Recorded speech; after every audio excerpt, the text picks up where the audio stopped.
The truth is, even after I inherited the house, I never thought I'd come back to it. But now I had questions about my family that only the house knew the answers to.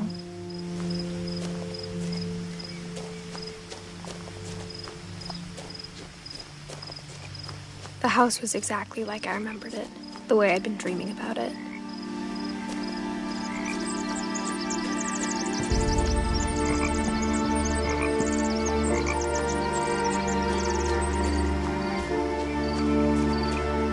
As a child, the house made me uncomfortable in a way I couldn't put into words.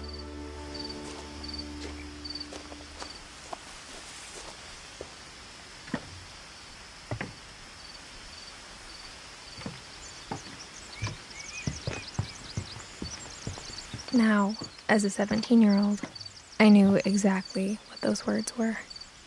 I was afraid of the house.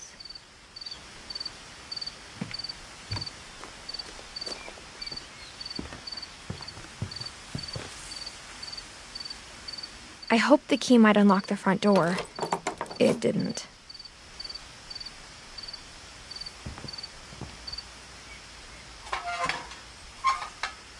Looking in, I felt like the house itself had been waiting for me.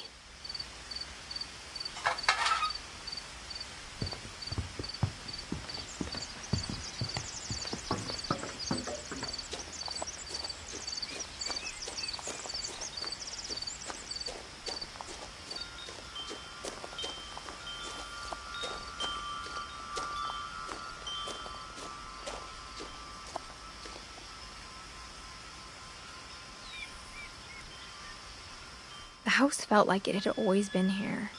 Even the swing set was older than my mother.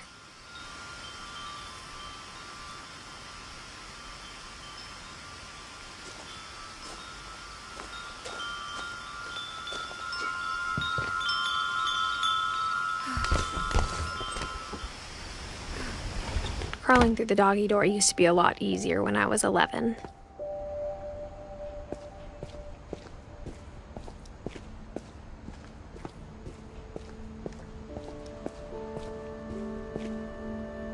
The power had been turned off the night we left. For the first time in years, I felt like I was home.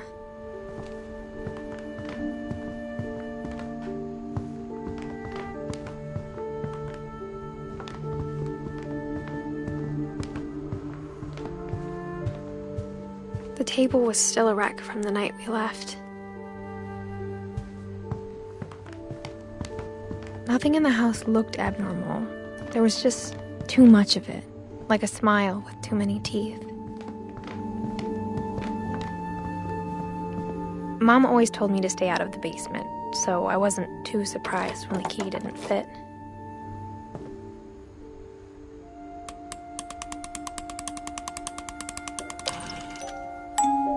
Great-Grandpa Sven built a music box for Barbara, along with the rest of the house.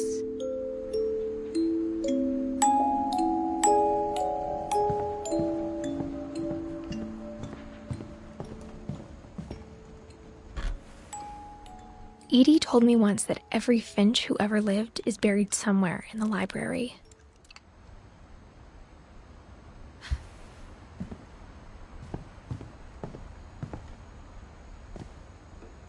After Milton disappeared, Mom sealed up all the bedrooms. Then Edie retaliated and drilled peepholes.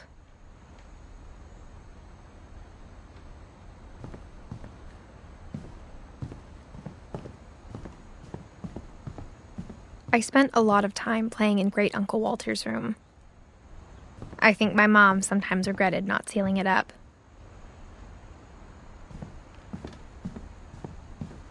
Lewis told me there were secret passages, but I never believed him.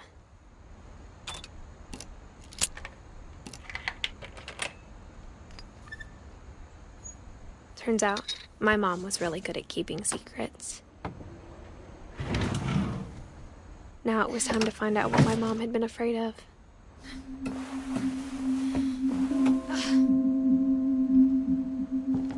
Reading this, maybe it sounds like I had a plan. but I had no idea what was behind that door. Just like I had no idea where all this was gonna lead.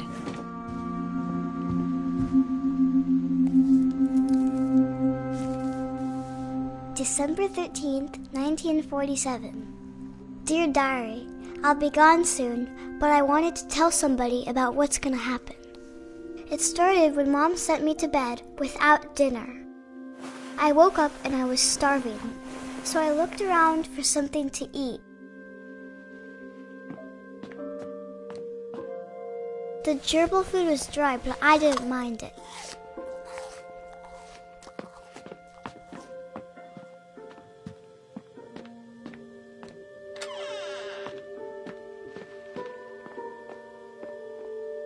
I ate a lot of things that night.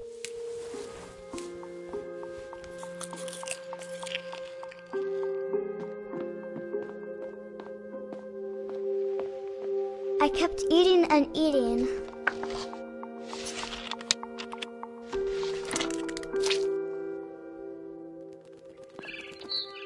Then I heard chirping outside my window. It was a barn swallow going back to her nest. I reached out for her.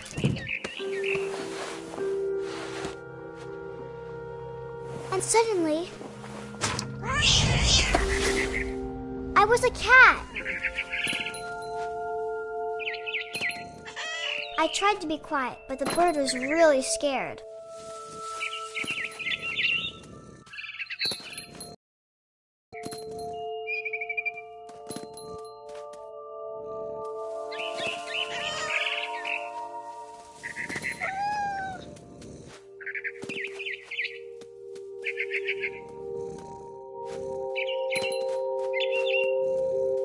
I jumped and I almost got her.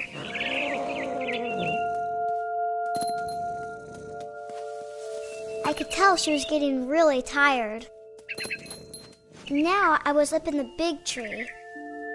I promised Dad I wouldn't climb it anymore. All I cared about was eating that mama bird. I gobbled her up. And suddenly, I was an owl. First, all I heard was the wind. Then I heard little teeth nibbling in the grass.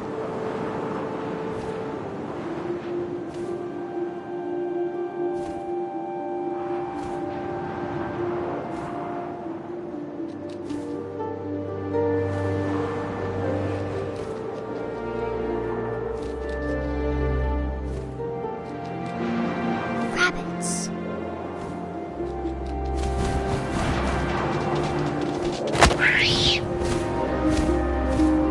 I imagined his face looking up and seeing mine through my talons. I swallowed him up, and I didn't chew one bit. Then I flew off to find something bigger.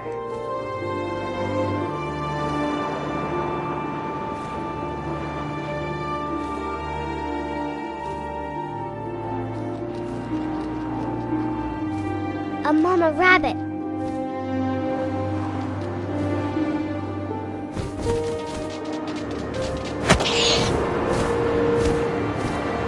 She was almost too big to carry. I started choking, but I couldn't stop eating. And suddenly, I was a shark.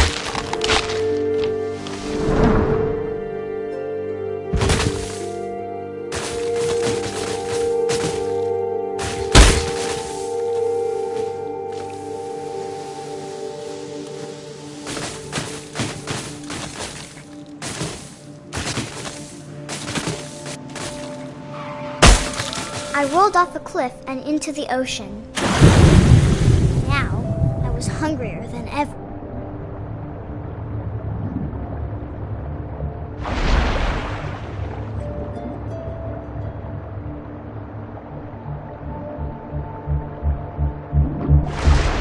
I wanted fat, juicy seals.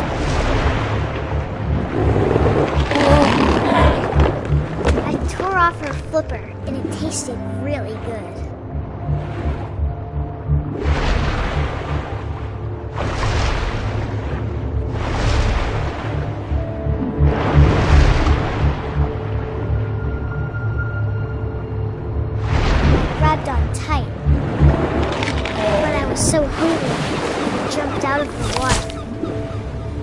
I opened my eyes, everything had changed.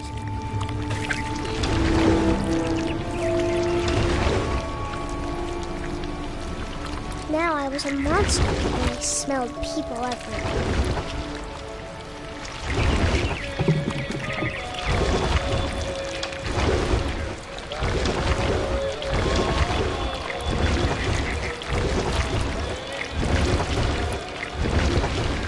I was big, but I moved real quiet.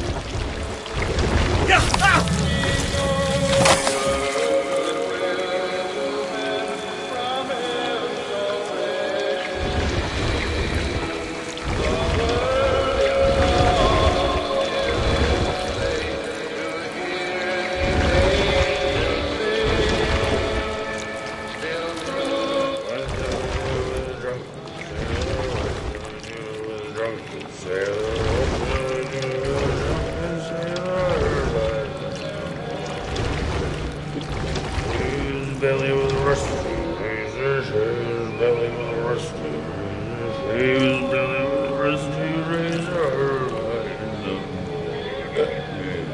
One time he was drunk, sailor, one time he was drunk, sailor, one time he was drunk, sailor.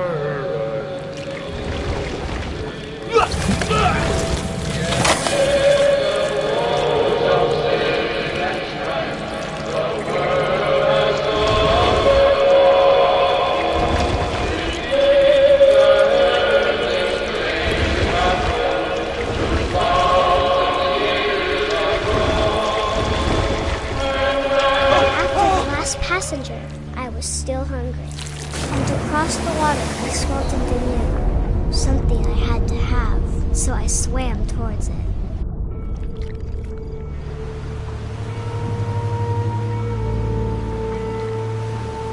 I slithered onto the sand, and the good smell went into an old pipe.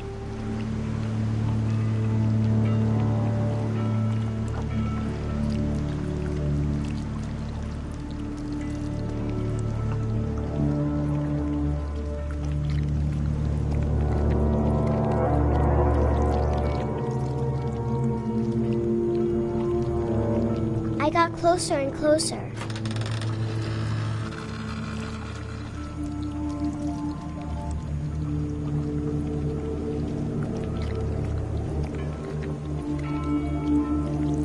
All of my stomach started growling.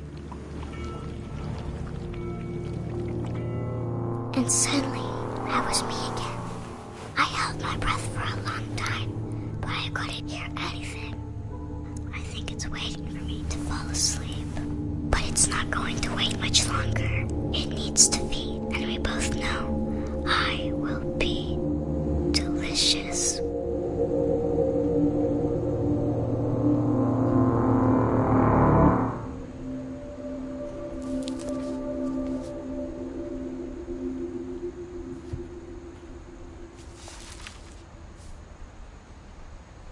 I'm not sure if I believed all of that, but I'm sure Edie would have.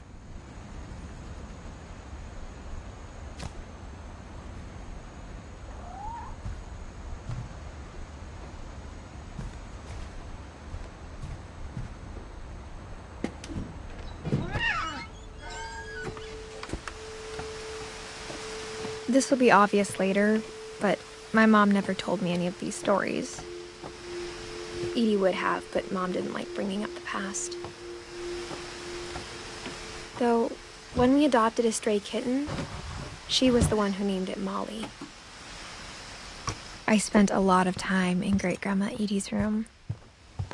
Her room was like a museum. For 500 years, the Finches have been famous throughout Norway for their fortune. Odin Finch buries the latest victim on January 7th, 1937. But 40-foot waves off the coast of Washington send the house and Odin to the bottom of the sea. Odin's daughter Edie, with husband Sven and baby Molly. Odin Finch is the first to be buried in the new family cemetery. His daughter Edie is already dreaming of a new Finch house.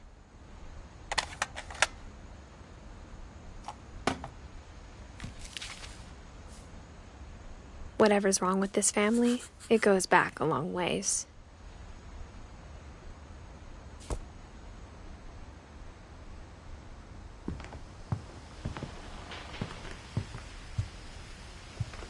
When Edie told people Sven was killed by a dragon, she could also have said he was building a dragon-shaped slide that collapsed. Even in her 90s, sometimes Edie seemed a lot younger than my mother.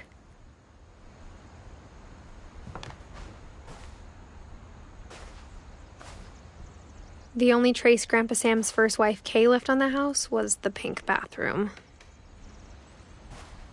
It was a pretty big trace.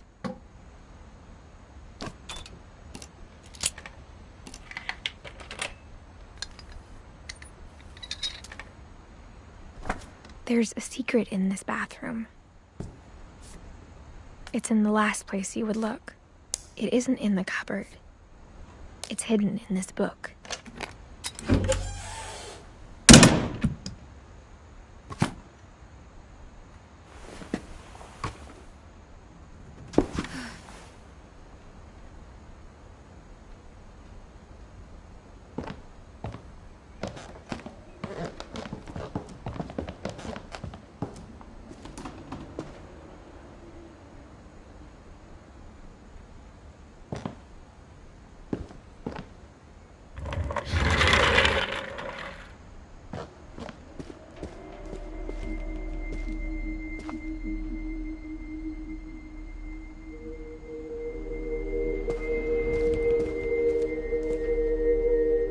I knew Grandpa Sam had a twin, and that he never talked about him.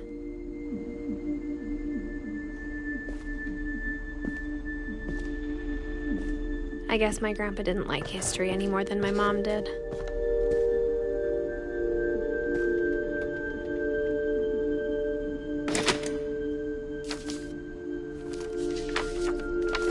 How I Want to Remember My Brother by Sam Finch. The thing I remember is that when he made up his mind, that was it. My brother said he'd die before he ate another mushroom, and he did. At Barbara's funeral, we swore we'd never be afraid again, and he wasn't. I think Calvin always wanted to fly.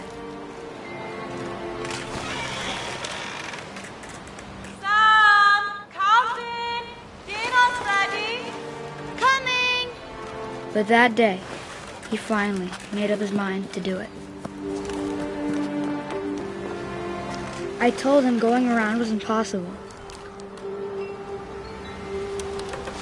Maybe if I hadn't said that.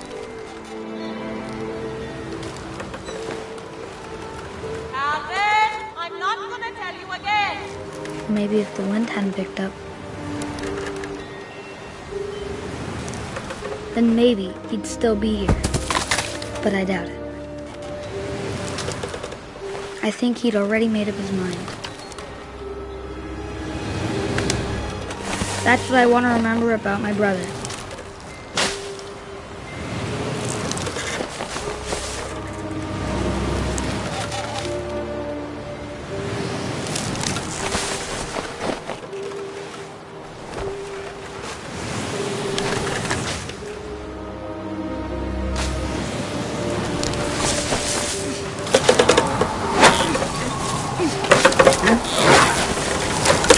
The day he made up his mind to fly.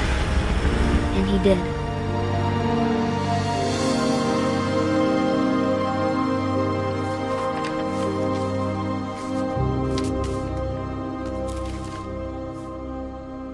Calvin's story felt strangely familiar. When I was younger, I remember trying to do the exact same thing.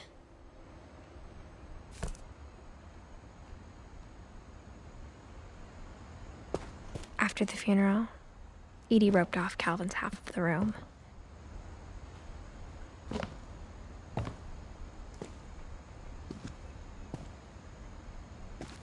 Mom said Grandpa Sam enlisted at 18 and never set foot in the room again.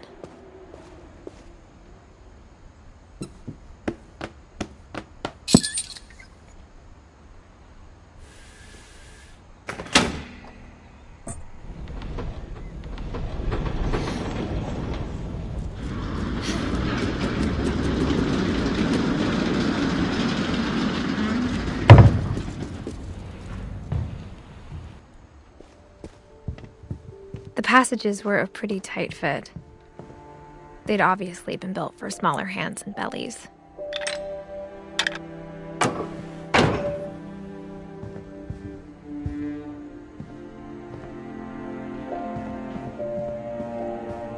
Mom must have locked the third-floor stairs on the night we left.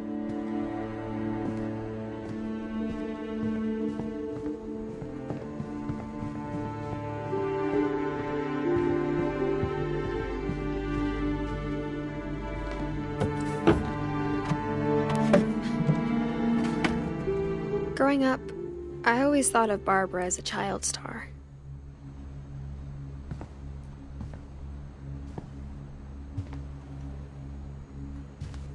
I never thought about how hard it must have been for her afterwards.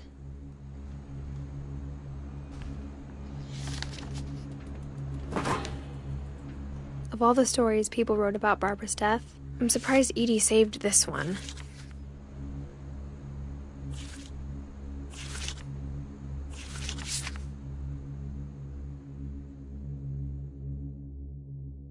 Old Jack here with another ghastly tale inspired by America's most unfortunate family. I'm calling it The Surprise Ending of Barbara Finch. As a child star, Barbara was famous for her scream. Now at 16, she was all washed up. A has-been. But in a lucky break, she'd been asked to perform her signature scream at a local convention for monster movie fans. It was just the boost her career needed. Unfortunately, her scream hadn't aged well. Getting better. I think you just need the right motivation. Her biggest fan and current boyfriend, Rick, was about to demonstrate when... Now that was a great scream. It was Barbara's father, Sven. He'd slipped into a table saw and had to be rushed to the emergency room. So Barbara got stuck babysitting her youngest brother, Walter. Her convention comeback was cancelled. Okay, I'm hearing frustration, but I'm not hearing terror. What if I tried... A gang of hoodlums in Halloween masks have been terrorizing Orcas Island tonight. Police are urging residents to... That came from the basement. You're right! Also, I loved your delivery on that. Why is your basement door locked? Because my dad likes making puzzles and secret passages. There's a key hidden in the music box. The secret is to keep winding and winding until finally the key pops out. Thanks, babe. I'll be back in a sec. 20 minutes later, Rick hadn't returned. So Barbara went to look for him, right on cue. She reached for the music box. And as she wound the key, she listened for Rick, but the house was silent.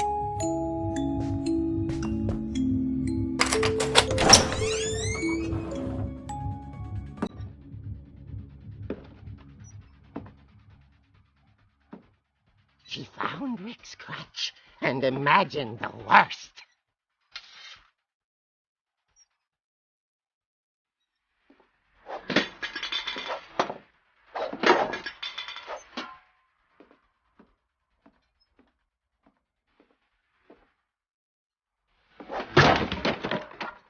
The gang's leader is the infamous Hookman killer, Dr. Carl Hamill, who impaled and then ate his family 10 years ago tonight.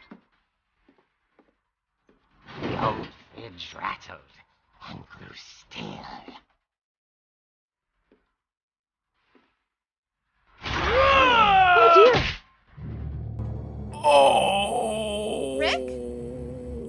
Barb, relax. I was just trying to scare you to help you find your scream. Well, I'm not scared, Rick. I'm furious. Then act furious. All I'm getting from you now is that you're hurt and confused and She threw him out, but she kept a little something to remember him by. Barb, have you seen my other crutch? And she was still holding it when she fell asleep watching the late picture show. Hours later... Barbara! Walter, what's going on up there? Ah! Okay, I'm coming up, but if this is a trick, you're dead, Walter.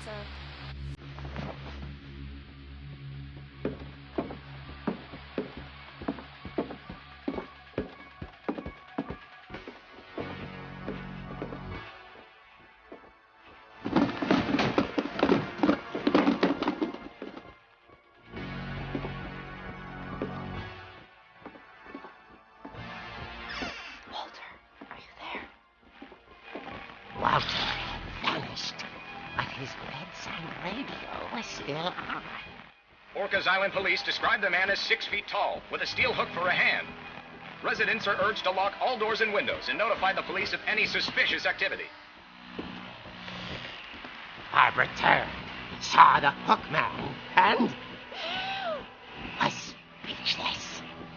He was quite smashing.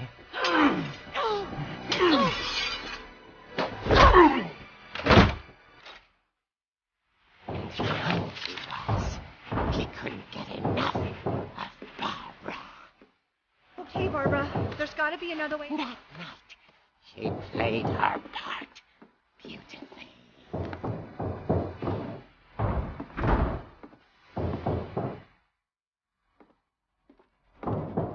Molly's door hadn't been opened in years. The hinges groaned.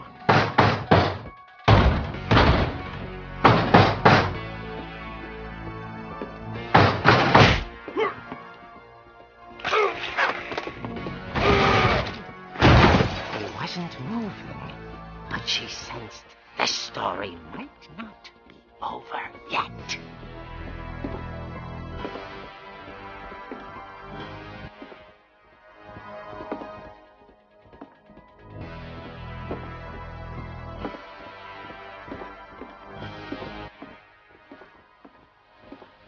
The hookman had vanished. She listened for his breathing, but all she heard was...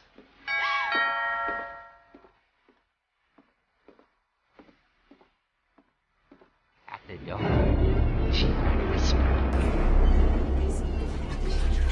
It was coming from inside the house.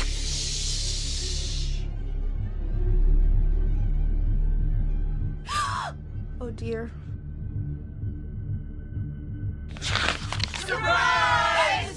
Bravo, Barbara! You were wonderful!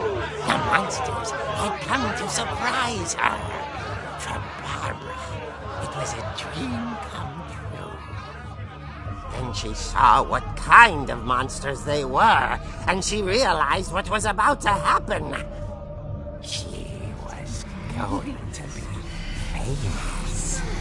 And with her final breath, Barbara Finch gave the performance of her life.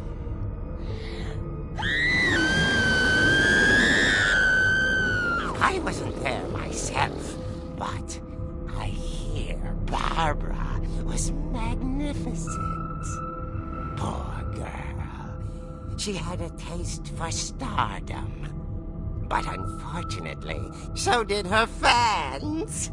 Of course, the police blamed it all on poor Rick, who disappeared the same night. And little Walter, hiding under his bed the whole time. He took it all pretty hard, but that's another story. As for Barbara, tucked inside the music box is all they ever found of her. Her ear. Now that's what I call a real eerie tale.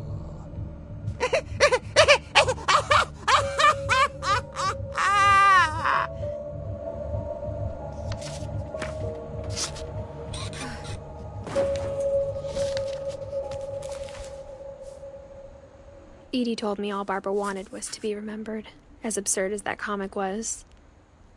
Maybe what Edie saw was a happy ending.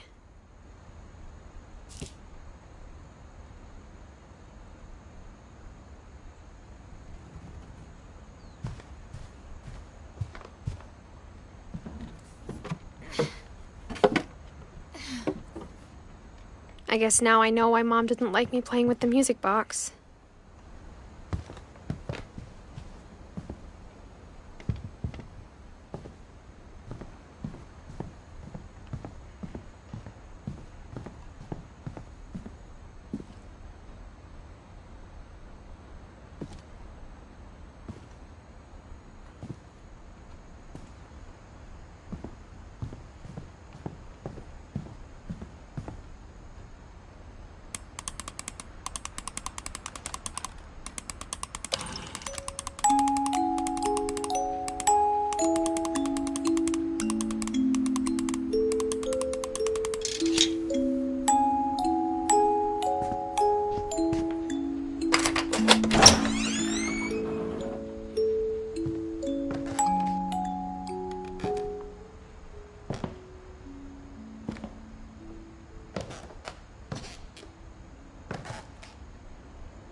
Mom said the basement was off limits, unless I wanted another tetanus shot.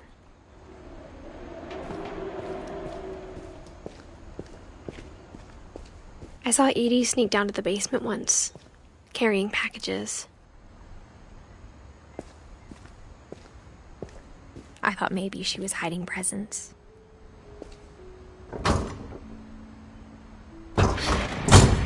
It turned out she was hiding a lot more than that.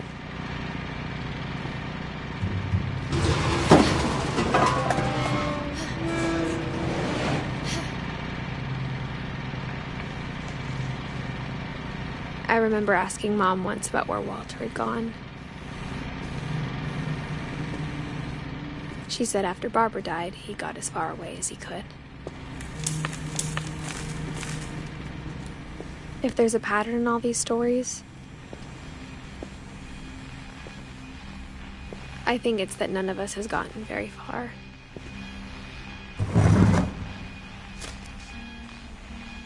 Goodbye, everyone.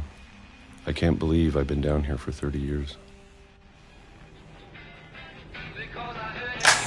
On that first day, after the shaking started, I didn't think I'd survive a week.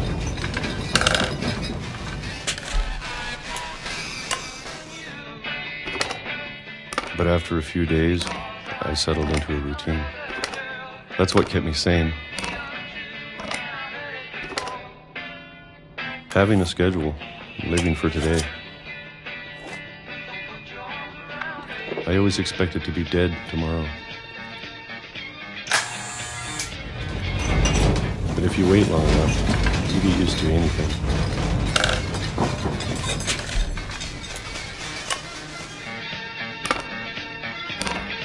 Even a monster on the other side of the door starts to feel normal. Almost friendly.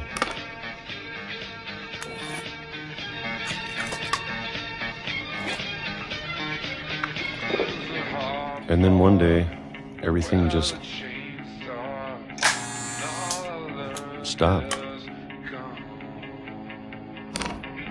Whatever that thing was, it was gone. Maybe it got tired of waiting. Or maybe I just got tired of being afraid.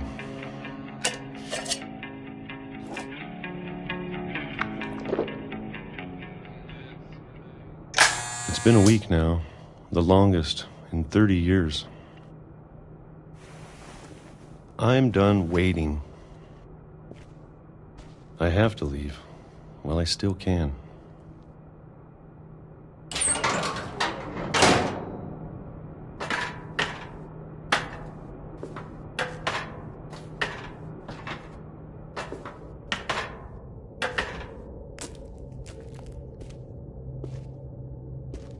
I know it's out there, somewhere. Whatever killed Barbara and Molly Calvin.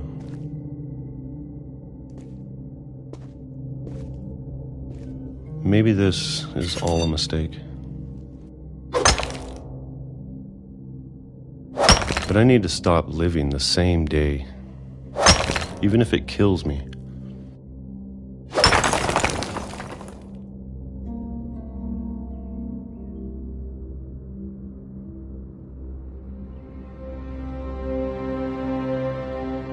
Whatever's out there, I want you to know I'm ready for it. I'm going to appreciate all of it, especially the food. I don't mind if I only have a year left, or a month, or a single week. I'd be happy with one new day. I can already imagine the sun on my face.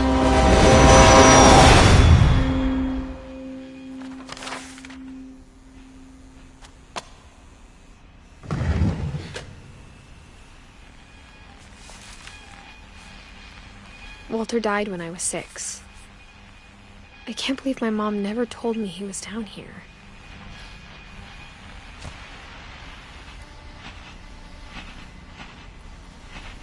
I'm sure my mom was trying to protect me.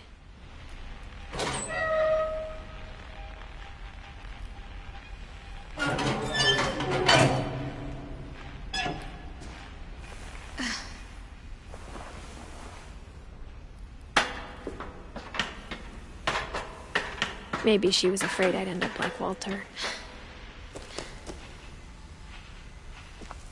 But if she never told me about an uncle under the house, I can only imagine what else she was hiding. I don't want to make the same mistakes she made.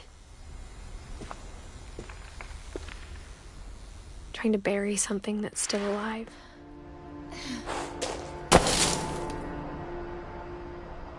Now that there's only one of us left, or maybe 2, I thought it was time I heard the stories for myself and found out what happened to everyone else. But now I'm worried the stories themselves might be the problem. Maybe we believed so much in a family curse, we made it real.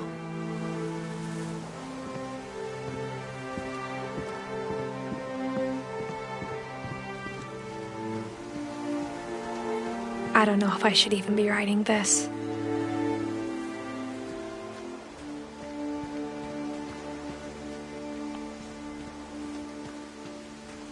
Maybe it'd be better if all this just died with me.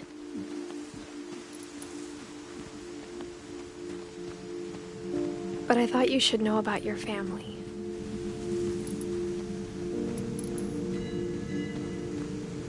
And the history you're a part of.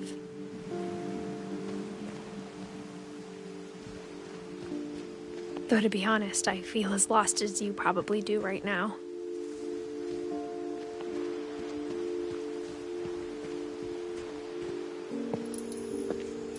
I think the people in these stories believed them, for what that's worth.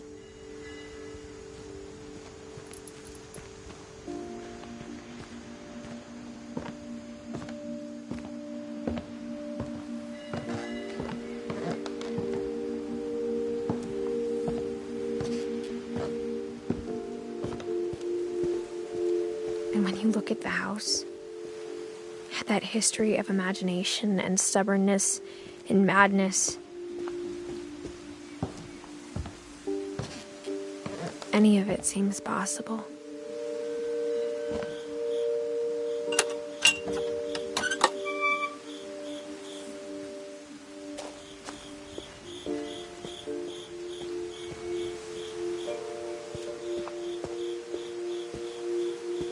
I think we've been surrounded by death for so long, we've just gotten used to it.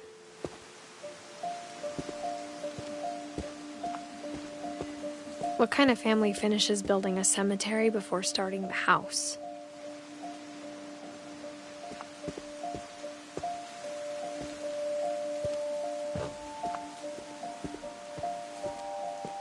It's embarrassing for me to admit this, but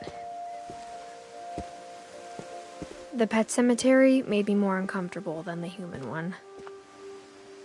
3 of the gerbils were mine, and 2 had been my fault.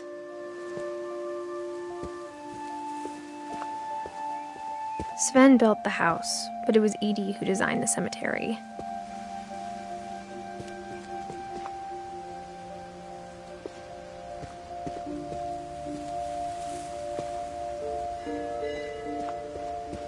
I'm sure Odin's monument had been Edie's idea. My mom was always trying to move on, but for Edie, the past never went away.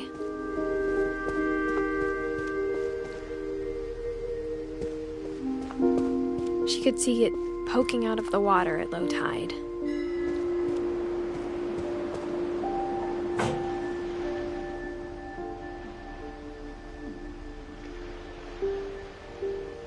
Edie said she dreamed about the old house every night.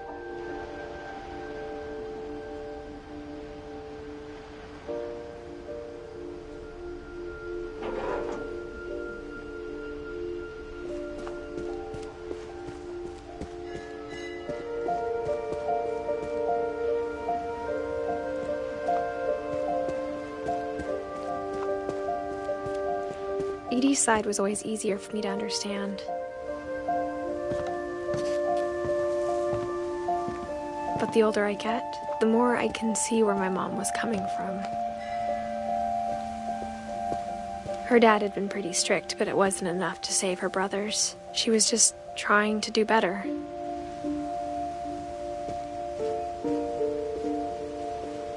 She lost 2 of her brothers, just like I did. I get why she tried so hard to protect us.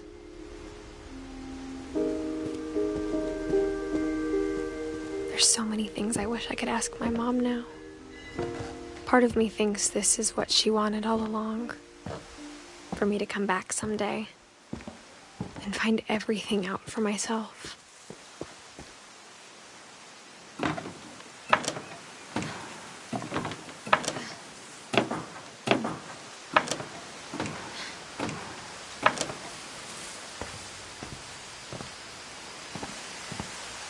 But looking back on it now, if she told me there was going to be so much climbing, I never would have come when I was 22 weeks pregnant.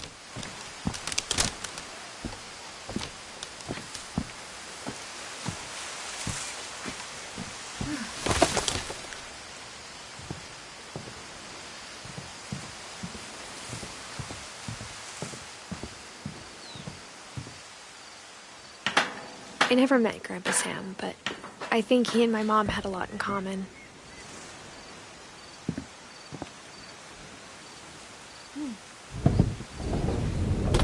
They were both pretty intense.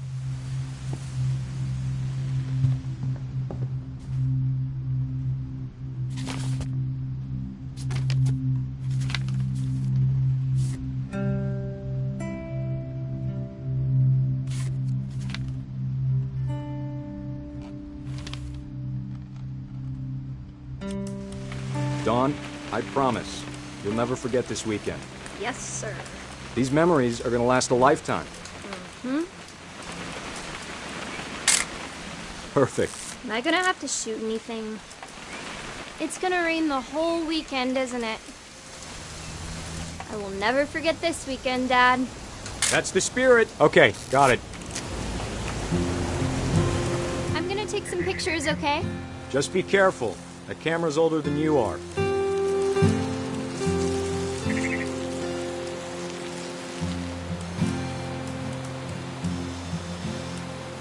Definitely should not have drunk all that coffee. Hey! That's a keeper. I'm just saying, I'm not always gonna be here, Don. You'll need to remember this stuff, if you want to survive. I'll be fine, Dad. You know who else thought he was gonna be fine? Some guy who died. Don, I'm being serious. Dad! Good eyes, Don. Before you take the shot, let me get a picture of you.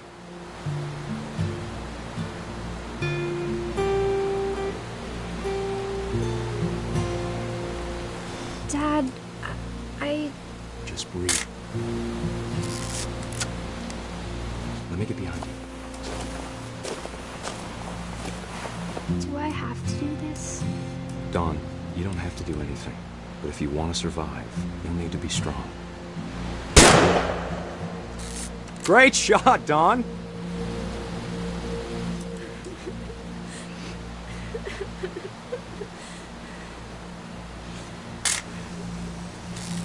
I'm proud of you, Dawn. Always remember that, okay?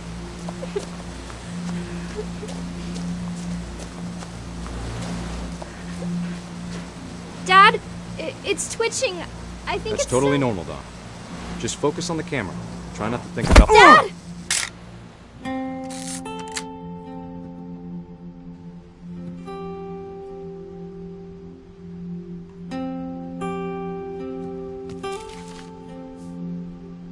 Of all these stories, that's the one I wish most that my mom had told me.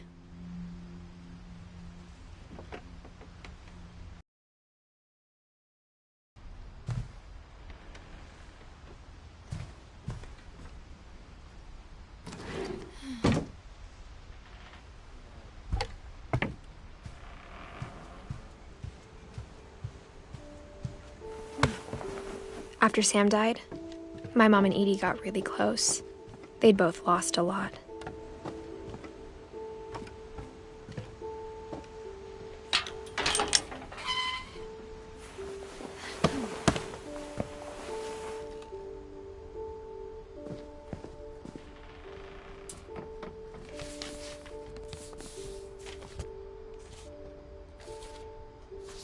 Dear Kay, do you remember the way Gregory used to laugh when he thought he was alone?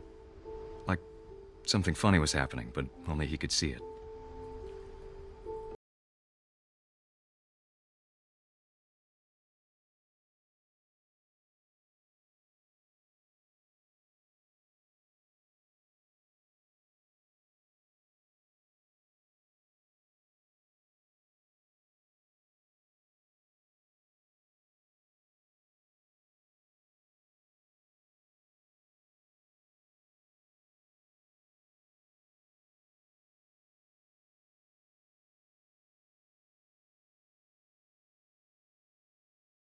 It's time to...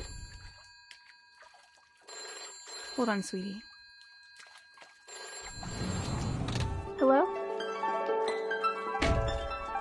Sam, I told you I don't want to talk right now.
wish she could have told us.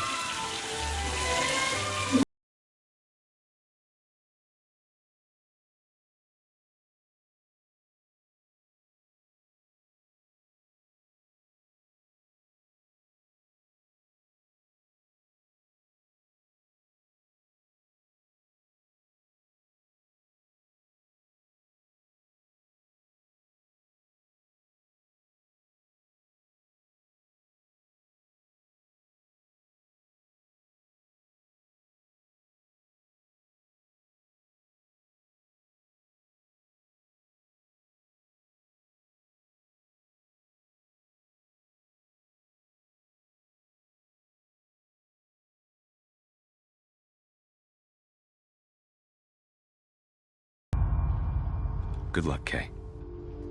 Love, Sam.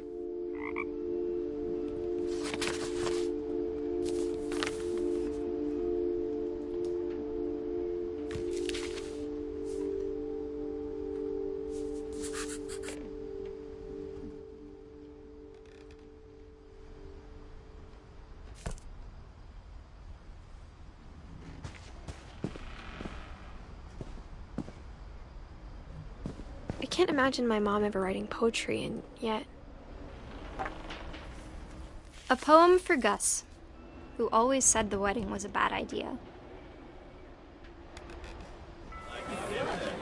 Our father never hit us kids, at least not very hard, before the day my brother said with teenage disregard that he'd be dead before he'd see a wedding in our yard.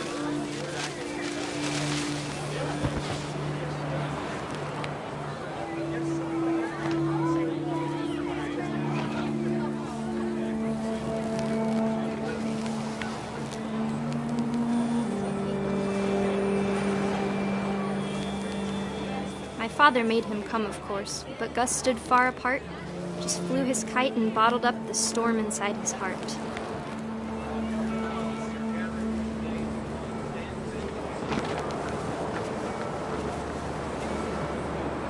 I tried to talk him out of it, but though he'd never met her, "We don't need a stepmom," were the words that I now remember. pronounce you husband and wife. You may kiss the bride.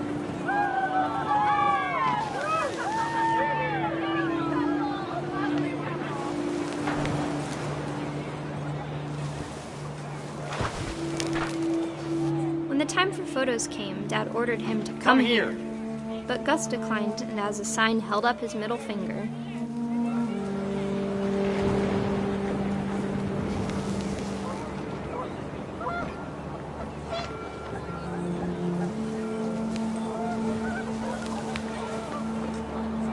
The wind picked up, and panicked geese appeared and quickly went.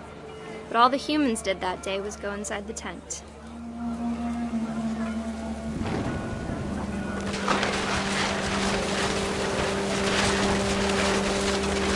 Rain came down in buckets then, but no one seemed afraid that nature might destroy the tent our dad had crudely made.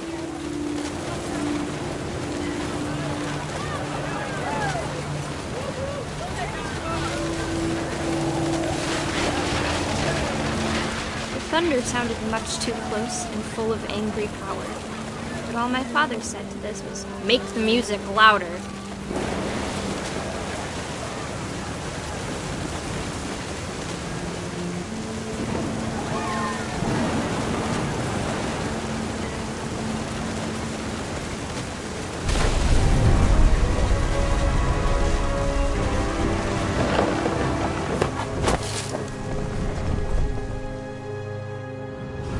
I wish that I could truly say I thought about you on that day. Out there on the beach alone, just you, the wind, the sea, and foam. But I didn't, until we found you.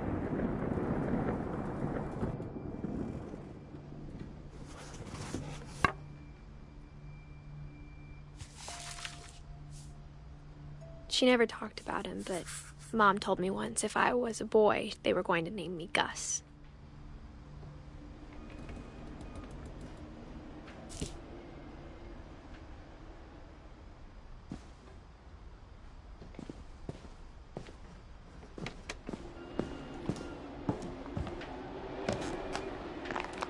My mom moved up to the loft after her brothers died.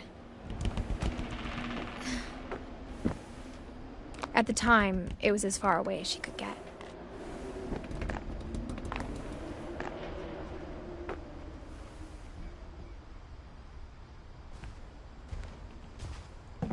She spent a summer building houses in Calcutta, where she met my dad, Sanjay.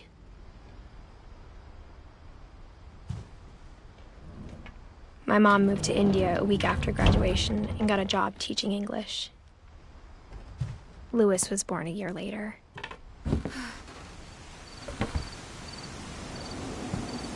When my dad died, I don't think Mom knew where else to go. I'm sure Edie was happy to have her back.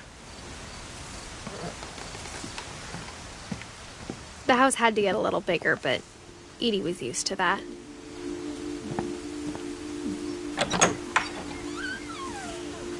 And for a while, things were good, almost normal. But it didn't last.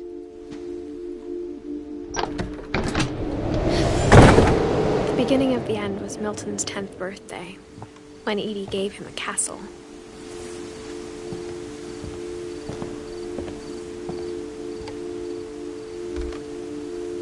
After Milton disappeared, the only thing he left behind was a room full of paintings.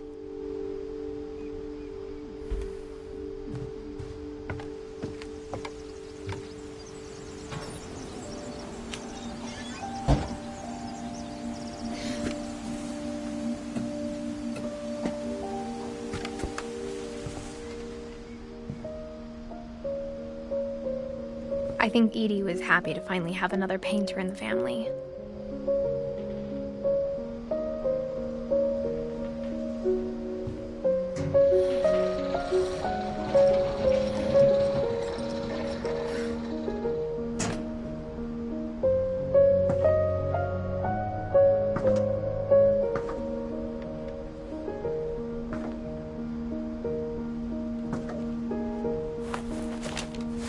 Milton Finch in The Magic Paintbrush.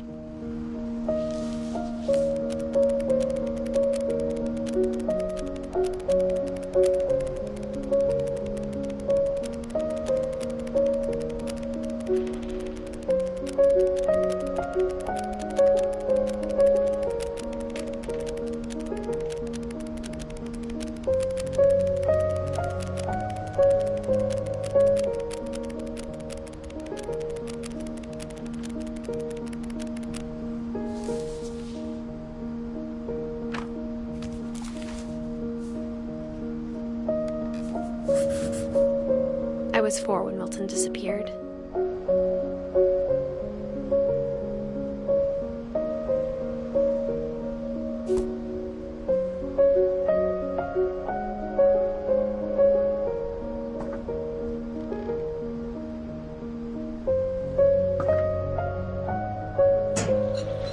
Mom spent months searching for my brother. Then she sealed the doors.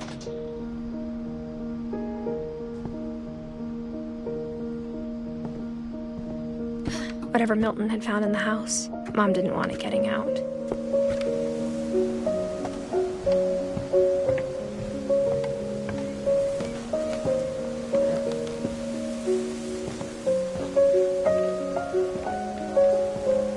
Mom definitely blamed Edie, but I think Louis blamed himself.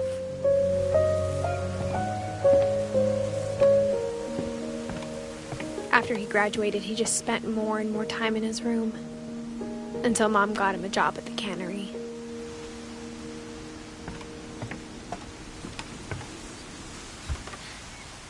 Everyone always told me to stay out of Louis's room, except Louis.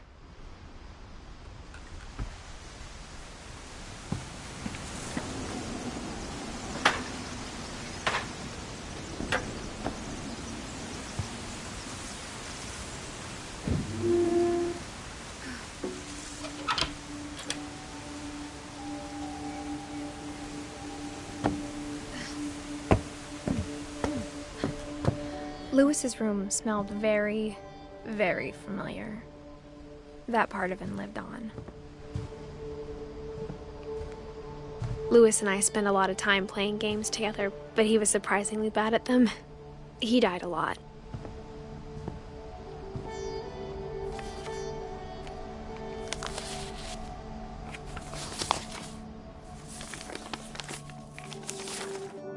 Dear Mrs. Finch, as Lewis's psychiatrist, I can understand your desire for an explanation.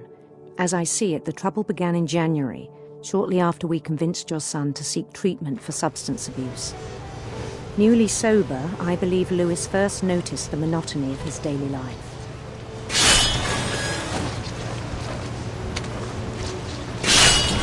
He kept working at the cannery, but he withdrew part of himself.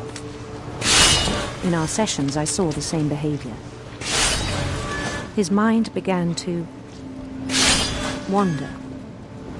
I asked him to describe it.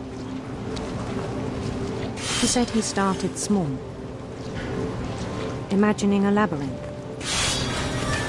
He'd feel his way about. Then something moved. Bats. And toads.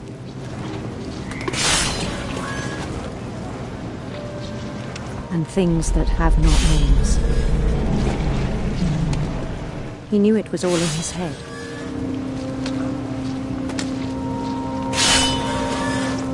But he took it very seriously. I had hoped he'd find himself.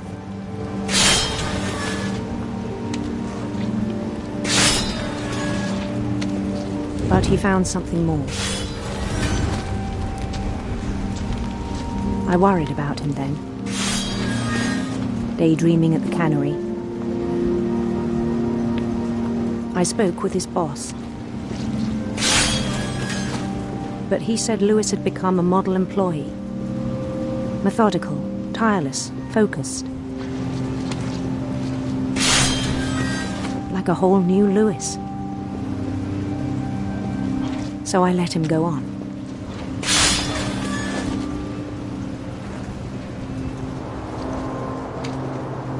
I even encouraged him. It seemed very promising at first. He told me he'd made a new friend.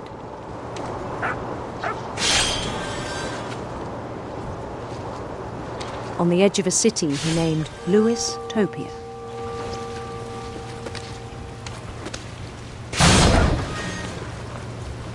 He built the city up slowly, brick by brick. Then he made musicians.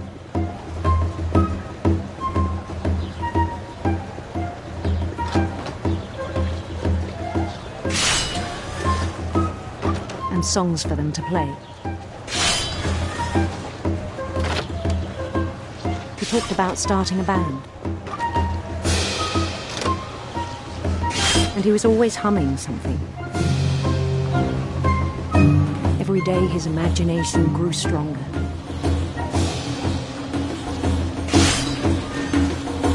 He no longer spoke at the cannery. But his chopping was as reliable as ever. Then one day it struck him that all the cheering crowds, even the stones under his feet, were all in his imagination. So he could do whatever he wished.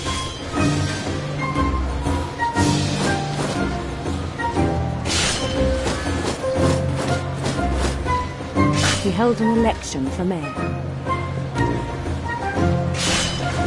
And he won. They begged him to stay, but his mind was already wandering. It became a game for him.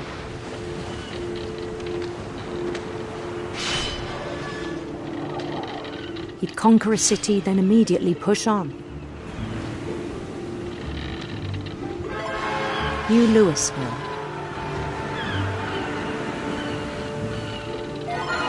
St. Louis.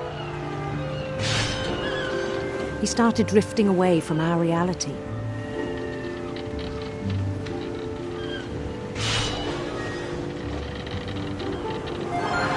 Minneapolis, until one day he forgot to go home from the cannery. Even as his mother pleaded with him, part of Lewis kept sailing on.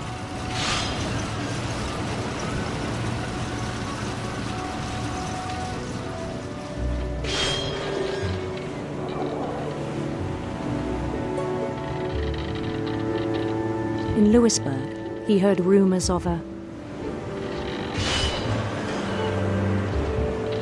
beautiful prince.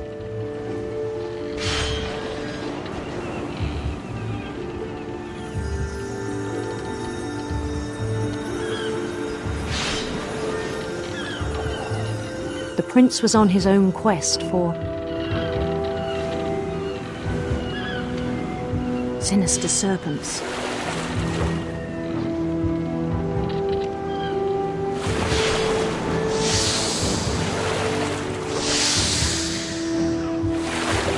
He followed the sound of his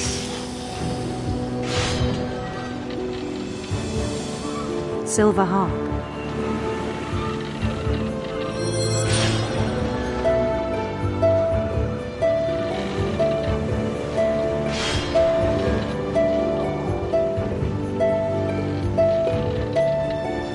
His chase led him to a golden palace east of the sun and west of the moon. Even then, his logic remained sound. He knew the world was all in his imagination.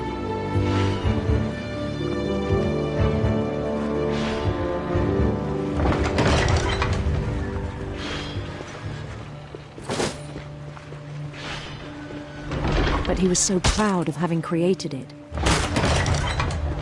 In his own eyes, he'd become something greater than a king.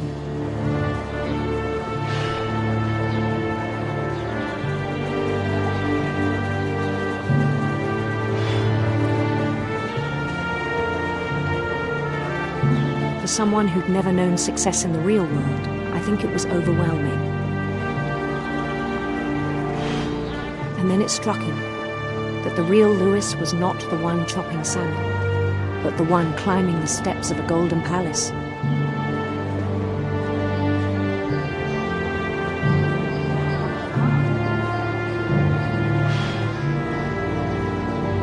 My imagination is as real as my body, he told me.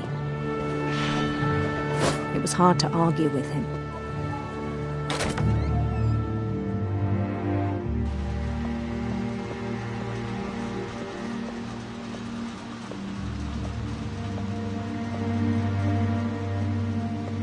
He began to forget the world we know.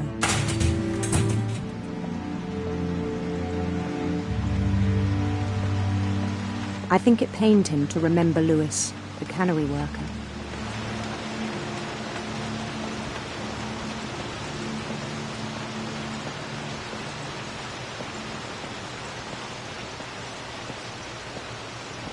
He began to despise the man with a royal contempt.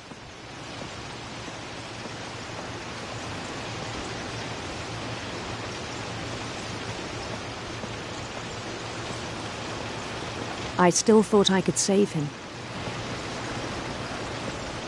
Even after he said he was being crowned king over all the lands of wonder.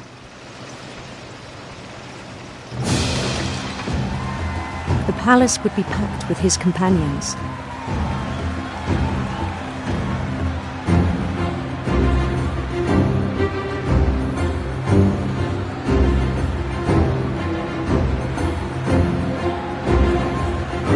Including the wise Calico who'd insisted on inviting him.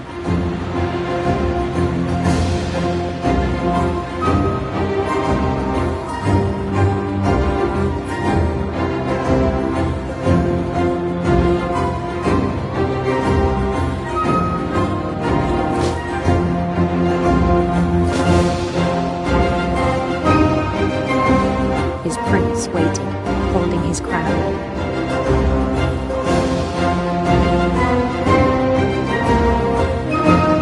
There was only one thing left to do.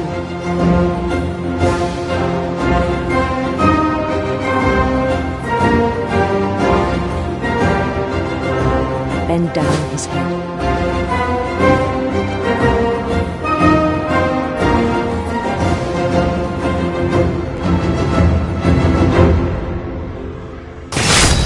And the rest I think you know. Mrs. Finch, your son was a kind man who will be missed by all of us who knew him.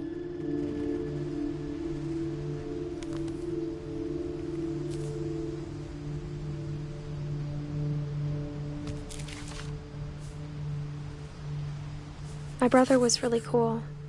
I wish you could have met him.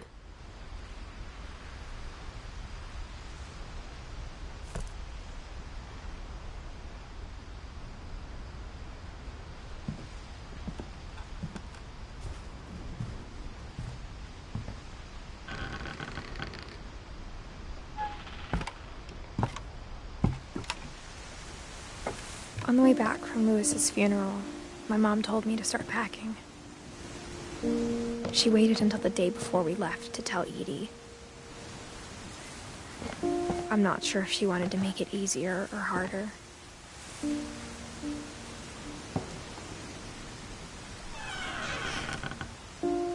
I wish we'd stayed. But I understand why we left. My mom ended up leaving everything behind. What happened that night had been coming for a long time. Maybe it should have come sooner.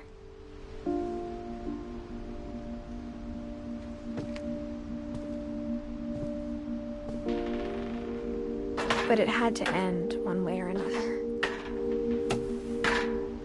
All that's left now is to tell you about that last night.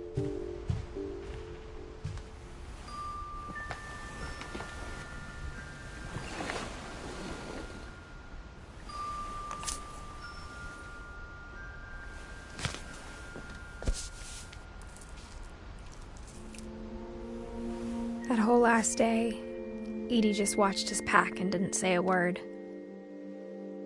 Until supper, when she raised her glass and said, "To our final night together, and all our final nights apart." Grandma, you know what I said about alcohol. Some of your medications are very Edith, specific. I left a present for you in the hallway. Why don't you go open it? The grown-ups have to argue now. I'm sorry, you're right. We're all leaving tomorrow. Let's just enjoy our last... I'm not leaving. Edith, you're excused.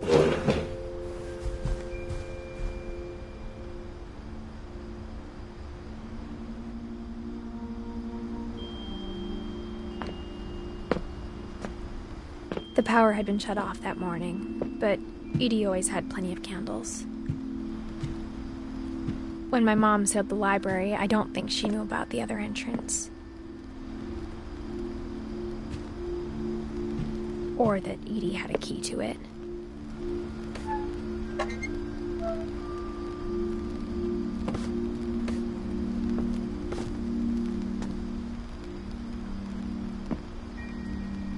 That thing you're afraid of isn't going to end when you leave the house.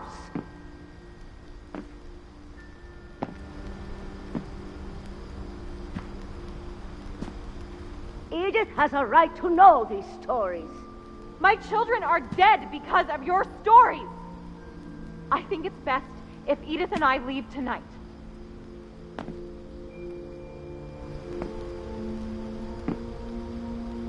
We'll have the nursing home send a van for you in the morning, okay?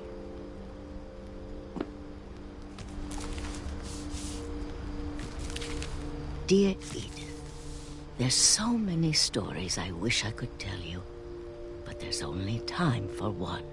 This is about what happened on the night you were born. That night, the tide went way, way out.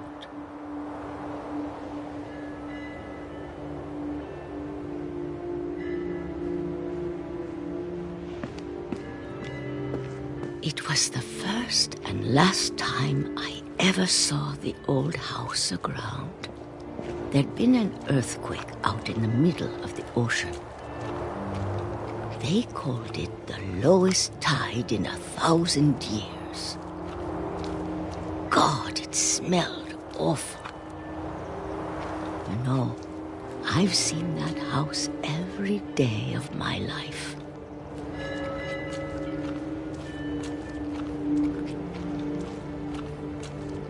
But I never thought I'd go back to it. When the fog rolled in, I lost my way.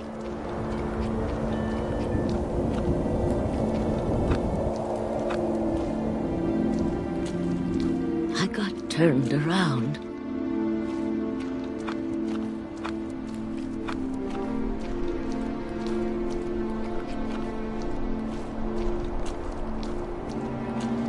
For a while, I wandered.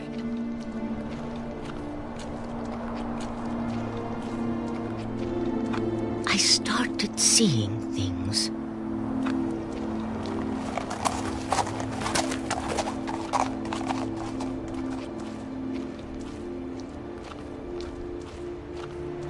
Things I'd forgotten had ever existed.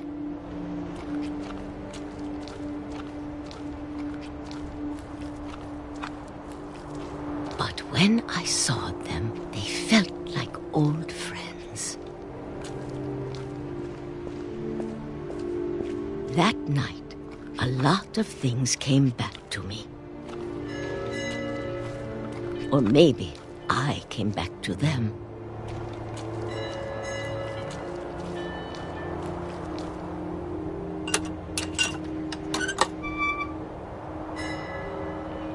Things I can't explain, but that I need you to try and... Edith, what are you doing in here? It's mine. Edith! Mom, you're gonna rip it! Let go! I kicked and screamed, but Mom dragged me to the car.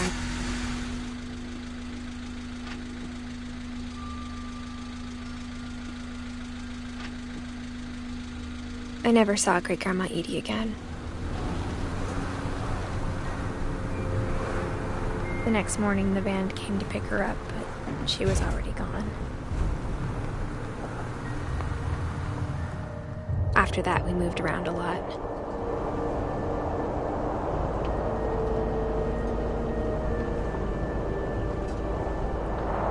We both tried to make the best of it.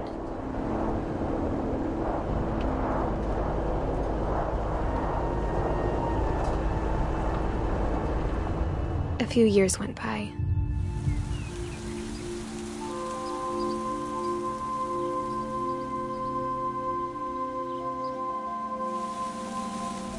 My mom didn't like to talk about it, but she started getting sick a lot. The rest happened pretty quickly.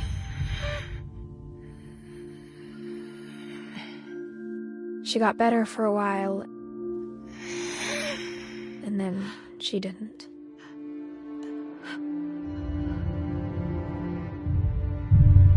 And then I was alone.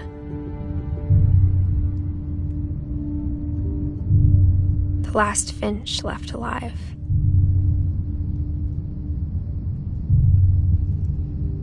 Until I found out about you. I'm still not sure what to tell you about all this. If we lived forever, maybe we'd have time to understand things. But as it is, I think the best we can do is try to open our eyes. And appreciate how strange and brief all of this is.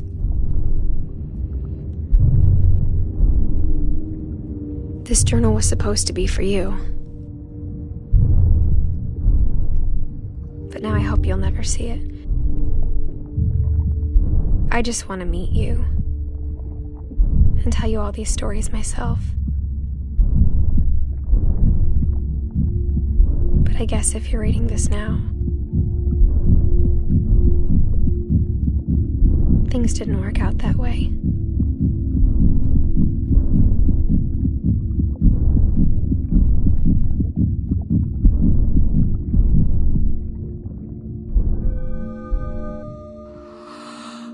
This is where your story begins. I'm sorry I won't be there to see it. It's a lot to ask, but I don't want you to be sad that I'm gone. I want you to be amazed that any of us ever had a chance to be here at all. Good luck.